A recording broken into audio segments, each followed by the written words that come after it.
الشیطان الرجیم بسم اللہ الرحمن الرحیم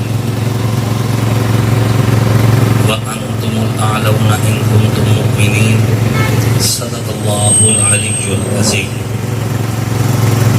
واجب صد تقریب دوستوں، بزرگوں اور ساتھیوں،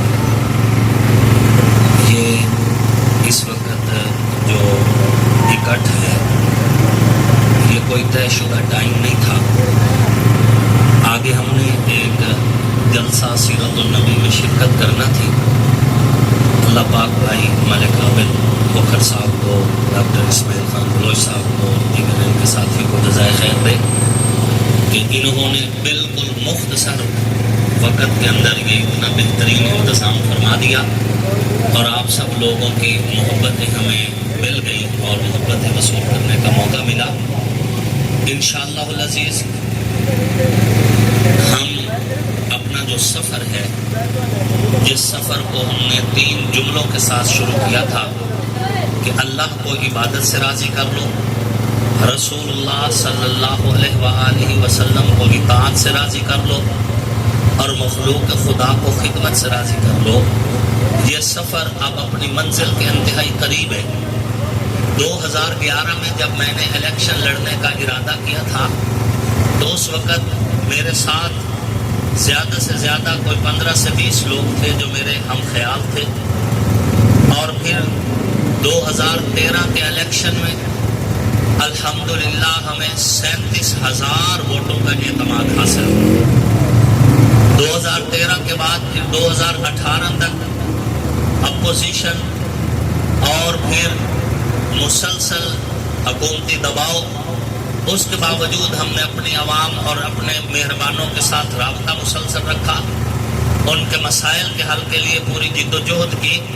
تو 2018 کے الیکشن میں آپ جیسے مخلص بھائیوں اور دوستوں کے تعاون سے الحمدللہ ہم نے اس حلقہ میں جو اب اس حلقہ کا حصہ ہے ہم نے 72,000 ووٹ حاصل کیے، اور اب یہ حلقہ جو یہ تحصیل اور تحصیل شورکوٹ کو ملا کر جو حلقہ بنایا گیا ہے، یہ حلقہ اللہ کے فضل و کرم سے انتہائی موزوں حلقہ ہے۔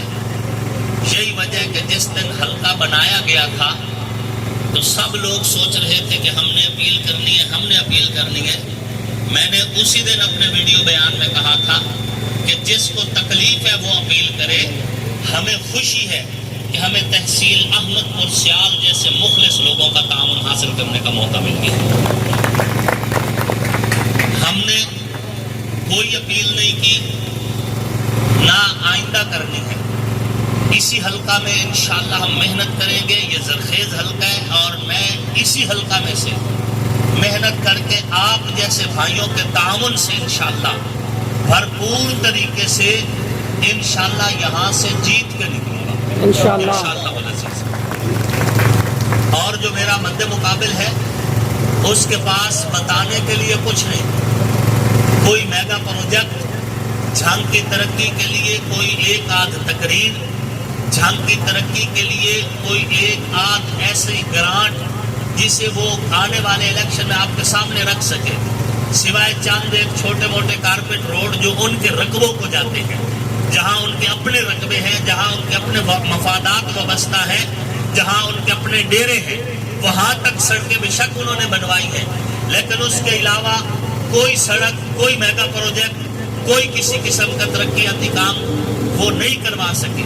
حالانکہ جھنگ کی 3 MNA کی نشستیں انہی کے پاس تھی اور کم از کم 6 MP ان کے پاس تھے۔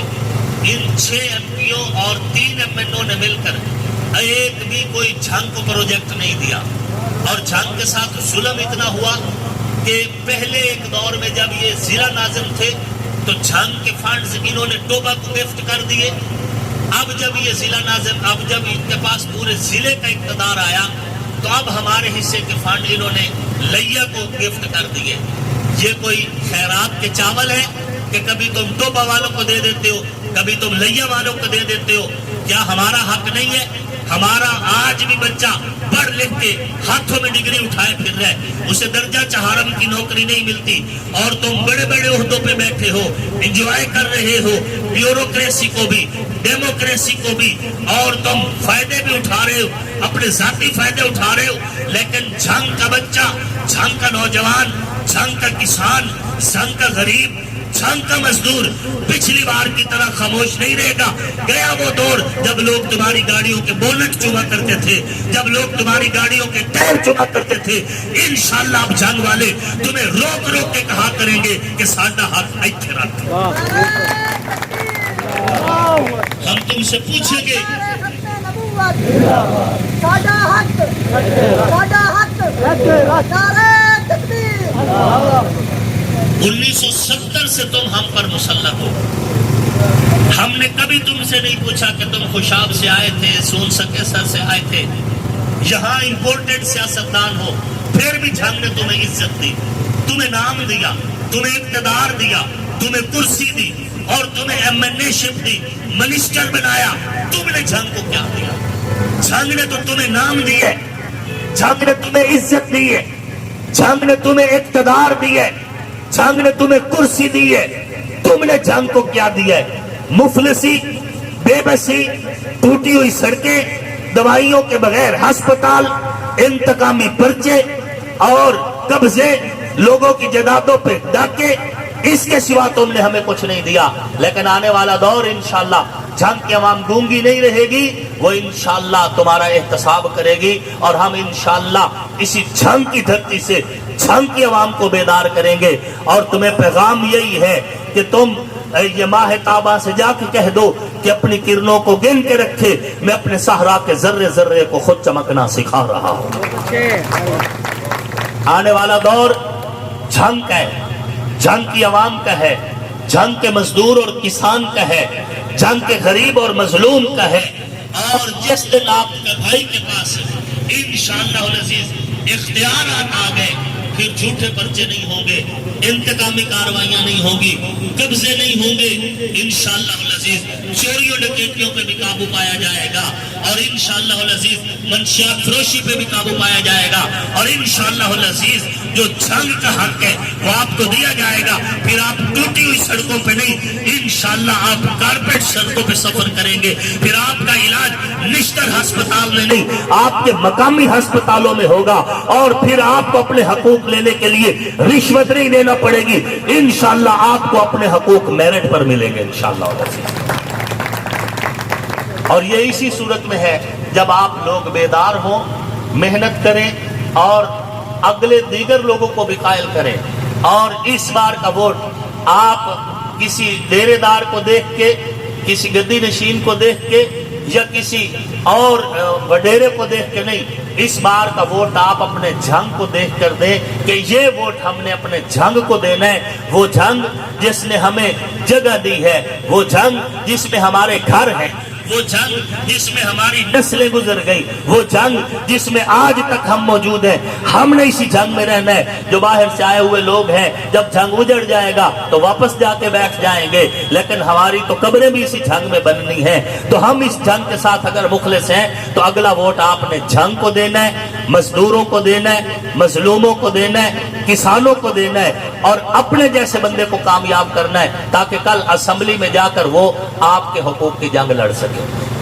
جو اسمبلی میں جا کے بولے ہی نہیں. مجھے ایک بات یاد آ گئی, صاحبزادہ محترم محبوب سلطان صاحب یہاں ووٹ مانگنے کے لیے گئے, تو ایک علی خنانہ تھا اس کے پاس بیٹھے تھے. تو وہ بزرگ آدمی تھا, اس نے کہا کہ صاحبزادہ صاحب, ووٹ تو ہم نے آپ کو پہلے بھی دیے ہیں, مڑ اور دوبارہ بھی دیں گے. یہ جو میری گائے کھڑی ہے نا, کبھی کبھی یہ بھی بول پڑتی ہے کہ تسی بھی کچھ اسمبلی چ بولے کرو. بات سمجھ آ رہی؟ کبھی کبھی یہ گائے بھی بول پڑتی ہے تو تسی مہربانی کیتی کرو, تھوڑا جا صاحبزادہ صاحب تسی بھی اسمبلی چ بولے کرو. ان کو انشاءاللہ ہم بولنے پہ مجبور کر دیں گے. یہ بولیں گے اور نہیں بولیں گے تو جان چھوڑیں گے. اگلا وقت, اگلا دور اور اگلا اقتدار آپ لوگوں کا ہے, اور انشاءاللہ ہم آپ کے لیے پوری جد و جہد کریں گے, آپ کے لیے پوری کوشش کریں گے, اور آپ نے ہمارے لیے کوشش کرنی ہے. اور جب ہم کسی کرسی پہ پہنچیں گے تو پھر آپ کی ذمہ داریاں ہمارے اوپر قرض ہیں، انشاءاللہ ہم اس قرض کو ادا کریں گے اور آپ کے حق کی پوری جنگ لڑیں گے۔ سارے مظلوم لوگوں کا غم ایک ہے، ساری محکوم قوموں کا غم ایک ہے، بد نصیبی کا چہرے پہ رنگ ایک ہے، مختلف ہے محاذ اور جنگ ایک ہے۔ تو بھی میری طرح غم کے شراروں سے شعلے اٹھا، اپنے بوسیدہ آنچل کے پرچم بنا، چل چل تو بھی میرے ساتھ چل اور جنگ میں ایک مورچہ سنبھال۔ اگر ہم زندہ اس جنگ سے بچ گئے اپنے غم کا ازالہ بھی ہو جائے گا، اگر ہم کو جام شہادت ملا جاویداں زندگی پھر بھی مل جائے گی۔ وما علینا الا البلاغ۔